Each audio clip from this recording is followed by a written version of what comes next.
The Omnitrix hates Humongosaur is quite the statement to make about the Goliath Dino Boy that we all know and love. But why would the Omnitrix hate Humongosaur in the first place? Firstly, because of the constant mistransformations. Now, it's pretty much confirmed at this point that the Watch has a mind of its own and sometimes picks what Ben transforms into. But in odd cases, we see Ben directly select the Humongosaur icon or even call out and say, hey, I'm gonna become Humongosaur, and still ends up becoming something else. It seems a bit sus and troll, but why hate the brown lizard giant? Well, I think the Watch started hating Humongosaur in the second episode of the Alien 4 series, where we see Ben take on a hybrid. Now, Ben, Gwen, and Kevin have invaded their first hybrid base, and in finality, they are about to take on a hybrid in combat. Now, this doesn't go well for the smaller parts of the team, so their ace decides that he has to take this guy on. Now, in the moment, Ben is as confident as he can be. He just washed and hung out some scrub DNA aliens to dry, and now he's totally saying what could possibly stop him from beating this hybrid flunky. He proceeds to get pounded like me after entering Whitney's gym and gets sent back to the Pokemon Center. And I believe the Omnitrix took that personally and started to build a personal vendetta against the Vaxosaurian giant.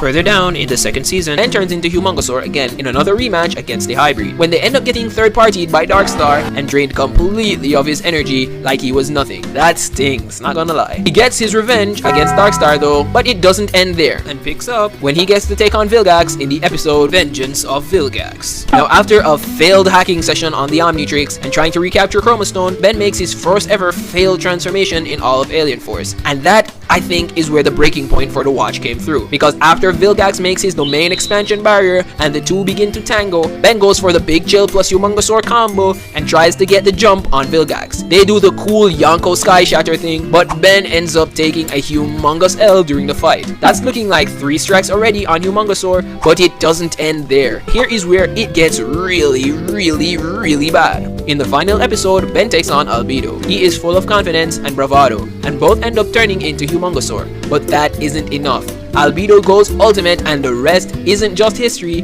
because here, Albedo doesn't just wash Ben, he proceeds to wash dozens of Humongosaurs afterwards, and I think the Watch really started to get hurt feelings after that. Ben later gets his own ultimate Humongosaur, which is all fine and dandy for a time, but it all changes when we get to Omniverse. Here we only get 16 Humongosaur appearances, and this is shocking because this alien would have still been one of Ben's go-to strongest aliens. But a thing I noticed in the moment is that Ben, throughout the entirety of Omniverse, Humongosaur has underwear.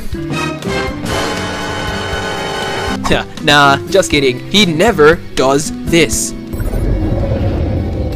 That is crazy strange, and I believe that this might be an Omnitrix restriction on his abilities. Maybe the Omnitrix sentience has even evolved to a point where it has a resentment against Humongosaur, not giving Ben him as a transformation for the times he tries to select it, along with restricting a major ability like Humongosaur's growth ability. I mean, unless Ben forgot that he could do that. Further nerfing an already weak feeling alien feels like some sort of personal Humongosaur smear campaign. Another thing I think added to the bucket is when Ben had to take on Ultimate Humongosaur for the second time in his hero crime fighting career. Azimuth unlocked the Perpetuation A species and used that to trash Humongosaur and clean Spider Monkey's clock. And maybe the sentience of the Watch took note of that and was probably like, nah, I'm alright, I don't need this transformation ever. The writers, however, are just as much to blame as the Watch itself though, because from a writing standpoint, and with the nature of Ben's character, knowing that he likes to go for the brute force aliens first as often as he can, which is actually fine for most combat situations, but the thing I think is a drawback for him is that he would never ever use the rest of the playlist if he always got Humongosaur every single time he wanted.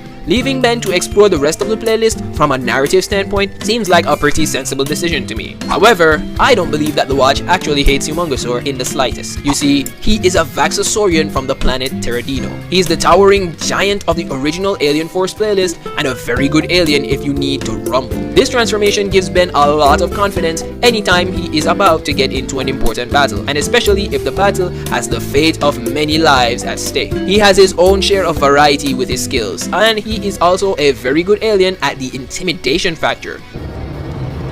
6200 Prospect Boulevard, where the 12 and 408 freeways meet. What?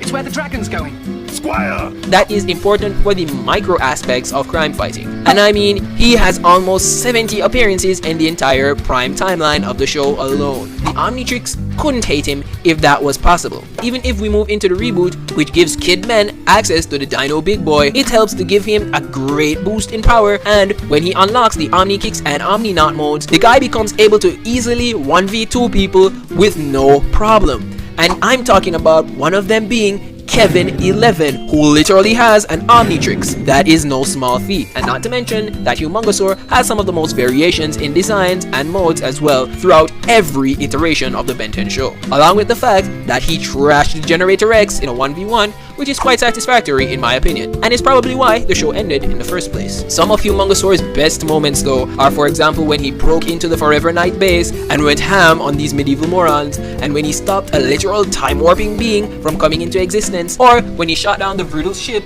with his transforming laser hands. Oh wait, that's not Humongosaur. My bad. I talk about that in another video. So saying that Humongosaur is hated by the Omnitrix simply because Ben might have a mistransformation or two when he tries to become him is kind of a stretch. So I wouldn't use this as a reason to justify that the watch hates Humongosaur. But if you want to know the real reason the Omnitrix gets the wrong aliens though, click this video here.